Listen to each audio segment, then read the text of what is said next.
मित्रांनो, जुनी पेन्शन हा 1 नोव्हेंबर 2005 नंतर सेवेत आलेल्या प्रत्येक कर्मचाऱ्याचा अतिशय जिव्हाळ्याचा प्रश्न. आम्ही काय पेन्शन मागतोय हे सुद्धा सरकारनं समजून घेतलं पाहिजे.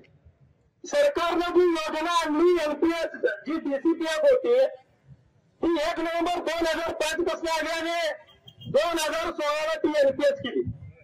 काय केली असेल? कारण राज्य शासनाला ती व्यवस्थित चालवता आली नाही. ज्या पद्धतीने तिची अंमलबजावणी करायची होती त्या पद्धतीने करता आली नाही. त्यामुळे त्यांनी आपली योजना बातम्यात गुंडाळली आणि केंद्र सरकारची योजना आली.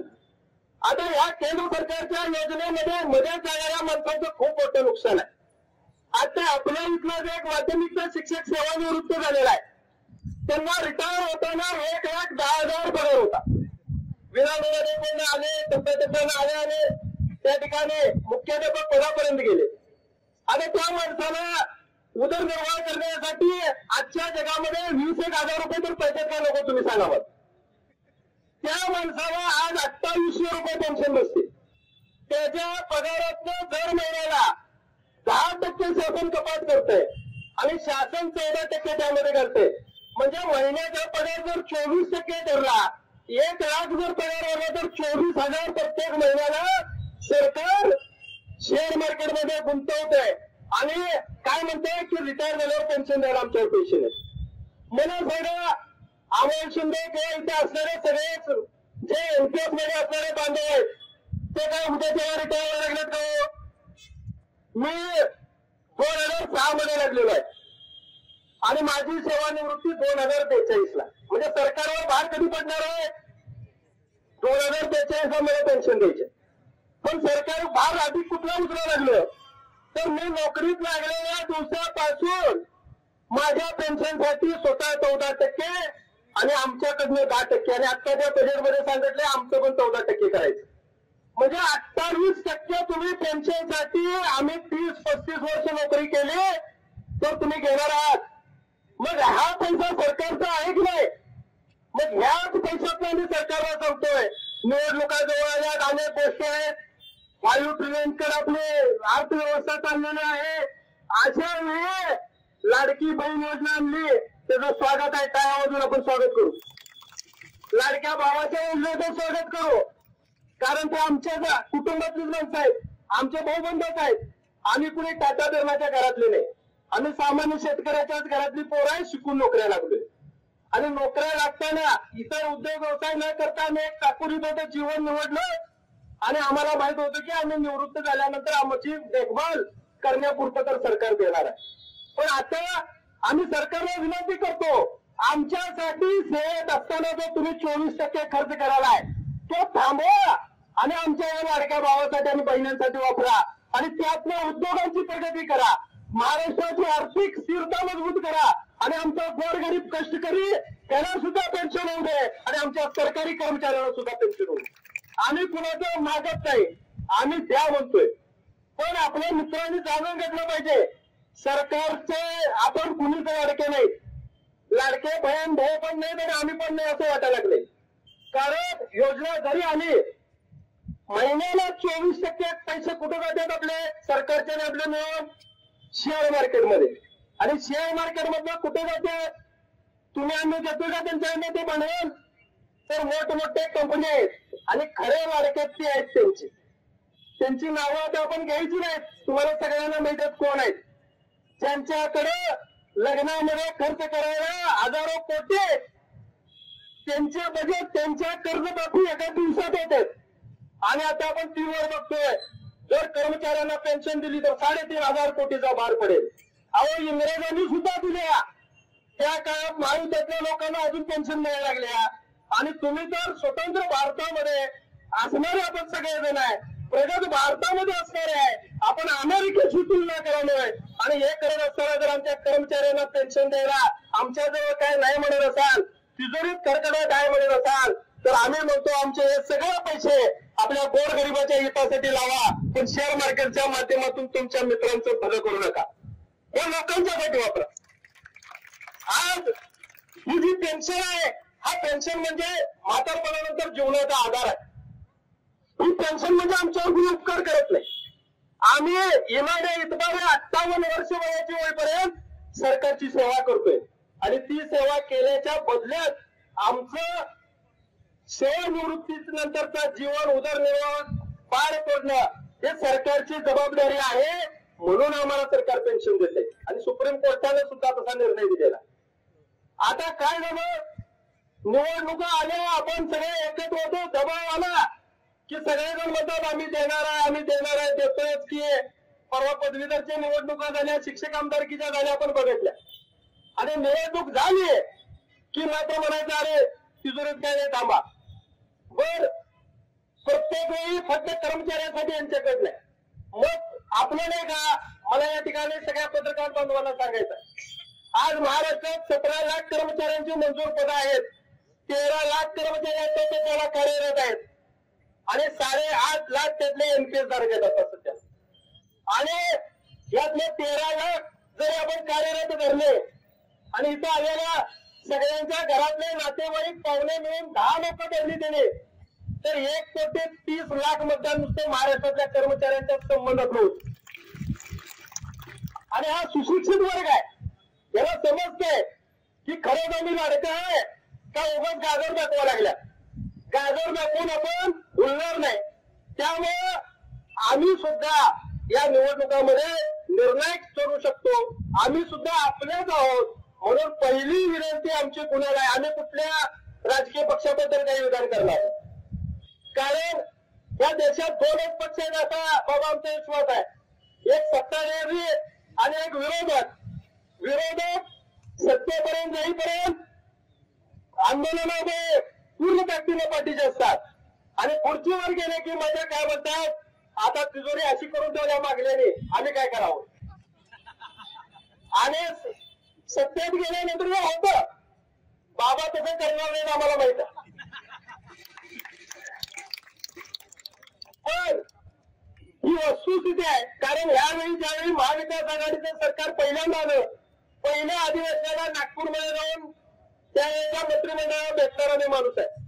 त्यावेळी आम्हाला सांगितलं गेलं, आता जे अर्थमंत्री आहेत ते म्हणते अरे बाबा थांब म्हणजे टोप्या घालून कशाला लावायचं, आता निवडणूक झाल्या शेतकऱ्याची कर्जमाफी करू का तुम्हालाच देऊ, तुम्हाला द्यायचं आहे, जाता जाता द्यायचंय, निवडणुका जवळ आल्या तुम्ही सर काय म्हटले, तुम्हाला निवडणुकीच्या तोंडावर द्यायचं आहे. आता निवडणुकीचं सूप वाजलं तरी काही जीआर आमच्या बाहेर येणार आणि ठाम आश्वासन येणार. म्हणून आम्ही जिल्ह्यात आता रस्त्यावर उतरलो. नागपूरने लाखोचा मोर्चा आम्ही काढला आणि या आंदोलनात आपल्याला कुटुंब निवृत्ती वेतन जे आपल्यातले बांधव एक्सपायर झाले त्या सगळ्यांना पेन्शन चालू झालेले आहे. तुमच्या माझ्या आपल्या लढ्याचे यश आहे. तुमच्या 10% शेअर 14% झालं आपल्या या लढ्याचे यश आहे. अनुकंपा तत्व लागू झालं, अनेक गोष्टी मिळाल्या, पण मूळ येतोय तो अजून साध्य झालेला नाही, तो जुनी पेन्शनचा आहे. आणि तो कधी साध्य करायचा आहे तर तो आज आत्ताच आपल्याला करायचा आहे, या निवडणुकीच्या तोंडावरच करायचा आहे. एक आम्ही आत्ताच्या सरकारला विनंती करतो या ठिकाणी, आता देणारे तुम्ही आहात, पुढे देऊ असं आश्वासन न देता उद्याची आचारसंहिता लागण्याच्या अगोदरच महाराष्ट्रातील सर्व कर्मचाऱ्यांना सध्याचे मुख्यमंत्री एकनाथभाई शिंदे त्याचबरोबर सर्व उपमुख्यमंत्री यांना विनंती आहे आपल्या सगळ्यांच्या माध्यमातून, कारण आपल्या अनेक आंदोलनांना एकनाथभाई शिंदे आले होते आणि ते सकारात्मक आहेत आपल्याला, तर त्यांना ही सकारात्मकता कागदावर उतरावी आणि लवकरात लवकर पेन्शन लागू करावी मागणी आपण या मोर्चाच्या निमित्ताने करतोय. एकच विषय. त्यानंतर आम्ही जे विरोधी पक्ष आहेत महाविकास आघाडी त्यांनाही विनंती करतो, त्यांनीही आपली भूमिका स्पष्ट करावी, कारण खासदारकीच्या निवडणुकीमध्ये 6 राज्यामध्ये आपल्याला माहिती आहे जुनी पेन्शन योजना आता सध्या लागू आहे. ती राज्य आहेत 6 ठिकाणी लागू झाले आणि आम्हाला अपेक्षा होती की इंडिया आघाडीच्या जाहीरनाम्यामध्ये जुनी पेन्शनचा मुद्दा आमचा येईल, पण दुर्दैवानं तो मुद्दा त्या ठिकाणी आलेला नाही. त्यामुळे नेमकी भूमिका विरोधी पक्षांची काय आहे ती सुद्धा एकदा राज्यातील जे वरिष्ठ विरोधी पक्ष नेते आहेत त्यांनी त्या ठिकाणी जाहीर करणं आणि आपल्या जाहीरनाम्यात जर हा स्पष्ट उल्लेख आला तरच हे कर्मचारी विश्वास ठेवणार आहेत. तोंडी कोणीही विश्वास ठेवणार आहे का, तर याची उल्लेख त्या ठिकाणी आला पाहिजे. ही सुद्धा आम्ही या मोर्चाच्या निमित्तानं राज्यातील विरोधी पक्षाला सुद्धा विनंती करतोय, कारण आता शासनाने एक नवीन तुम्हाला सांगायचं जीपीएस आणायचं चालू केलेलं आहे. आज मध्यवर्ती आले नाहीत म्हणजे त्याच्यासाठी आले नाहीत, कारण त्याने 9 तारखेला त्याच्यासाठी आंदोलन ठेवलं की 9 तारखेला जीपीएस त्याचा आला. आमचा स्पष्ट जीपीएस वेगवेगळा विरोध आहे का नाही आपला विरोध? पहिला जीपीएस काय आहे सांगतो तुम्हाला. सरकारनं शेअर बाजार आधारित योजनेची गॅरंटी घेतली की तुम्ही रिटायर झाला की पगाराच्या 50% आम्ही देऊ. ठीक आहे, चांगली गोष्ट आहे, अभिनंदन. पण त्यासाठी आपण निवृत्त होईपर्यंत आपल्या पगारातनं 10% रक्कम कपातच होणार आहे. आमचा त्या कपातीला विरोध आहे. पगार हा आमचा जीवन जगण्यासाठी आहे, त्याचा पेन्शनसाठी वापर करायचा आहे. आमचा पगार 100% आम्हाला द्या. तुम्ही पेन्शन कशी जुन्या पद्धतीनं द्यायची तशी द्या, ही आमची सरकारकडे मागणी आहे. दुसरी गोष्ट, आज मोठं रूप आपल्याला दिसतंय की हा गॅरंटी देते, चांगल्या संघटना काय विरोध करतात, पण त्यामध्ये अनेक नियम आहेत. तुमची 20 वर्ष सेवा झाली पाहिजे. आता आमच्या शिवाजी सूर्यवंशी सरांची सेवा 2002 पासून ते लागले 2001 पासून 2014ला शासनाने कायम केलं. बिचारा 23 ला रिटायर झाला, 10 वर्ष सेवा होत नाही. तिची 20 वर्ष सेवा कुठून आणायची? मग 20 वर्ष जर सेवा झाली नाही तर त्याला पेन्शन मिळणार नाही जीपीएस मध्ये, मग पुन्हा एनपीएसच आहे. त्यामुळे केवळ पोकळ गोष्टांना आपण भुलून जाता कामा नये, की योजनेचं मूळ स्वरूप आपण त्या ठिकाणी बघितलं पाहिजे.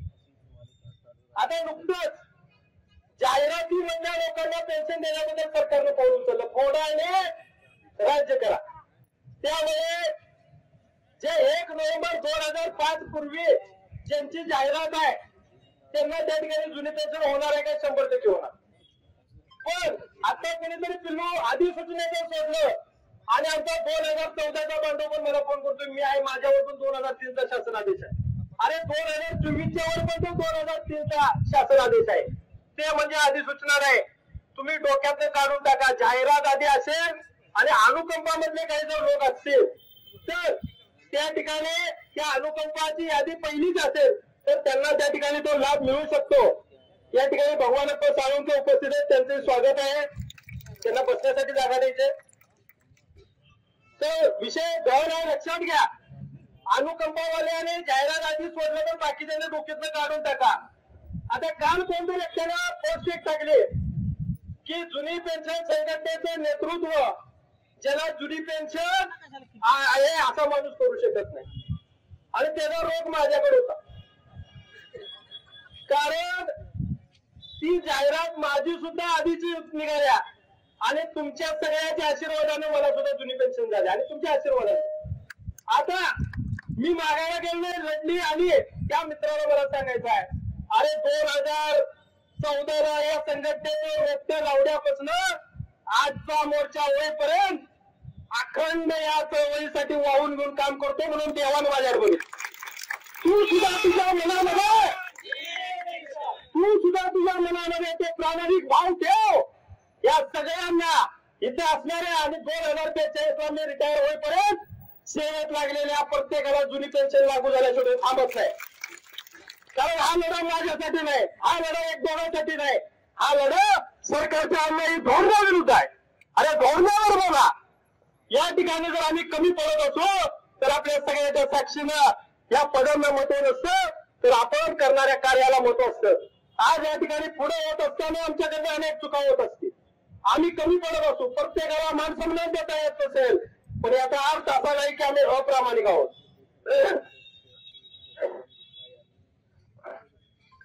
जर पेन्शनचा प्रश्न असेल, उद्याच्या 9 ऑगस्टला मध्यवर्ती संघटनेनं बोलावलं तर छाती टोकून पुढे येणारे आपण सगळे असू नाही.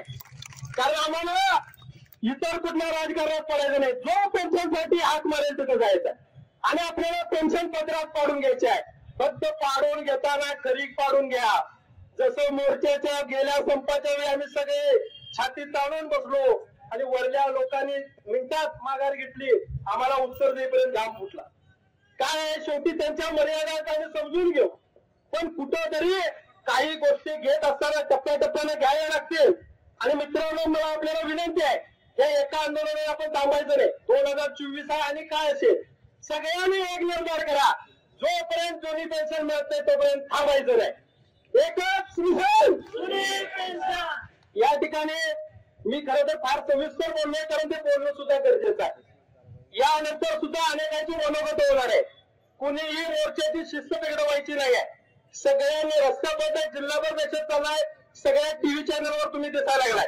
त्यामुळे आज अभिमान, ज्या दिवशी आपल्या सगळ्यांना पेन्शन लागू मिळेल त्या दिवशी हा व्हिडिओ काढायचा आणि म्हणायचा की मी येतो होतो म्हणून तुला पेन्शन लागली. आणि हे सगळं एनपीआय द्वारे जुनी पेन्शन संघटना यांचे इथं अधिक कौतुक नाही. जे माझे इथं ज्येष्ठ बांधव सगळेजण उपस्थित आहेत, या ज्येष्ठ बांधवाच्या संघटना आहेत, त्यांचं टाळ्या वाजवून अभिनंदन. कारण या माणसाने आपल्याला ताकद दिलेली आहे, या माणसाने आपल्याला पाठबळ दिलेलं आहे आणि त्यांचे ऋण कधी आपण विसरता कामा नये. बाकी आपल्या अनेक गोष्टी असतील, अनेक संघटना असतील, मतमतांतर असतील, ती सगळी बाजूला ठेवून पेन्शनच्या प्रश्नावर आपण सगळेजण या ठिकाणी एकत्रित झालं. त्याबद्दल महाराष्ट्र राज्य जुनी पेन्शन संघटना आणि सर्व समन्वय समितीचा या निमंत्रक या नात्यानं जिल्ह्यातील सर्वच पाठिंबा दिलेल्या संघटना आणि ज्या संघटनांनी पाठिंबा दिला नाही पण त्यांचे सर्व शिलेदार आज सेनापती बाजूला असला तर सैनिक सगळे इथं आलेला आहे, त्या सैनिकांचा मनापासून आभार मानतो आणि हा लढा निर्णय करण्यासाठी आपण पुढे जाऊया. एवढं बोलतो. त्यानंतर ठराविक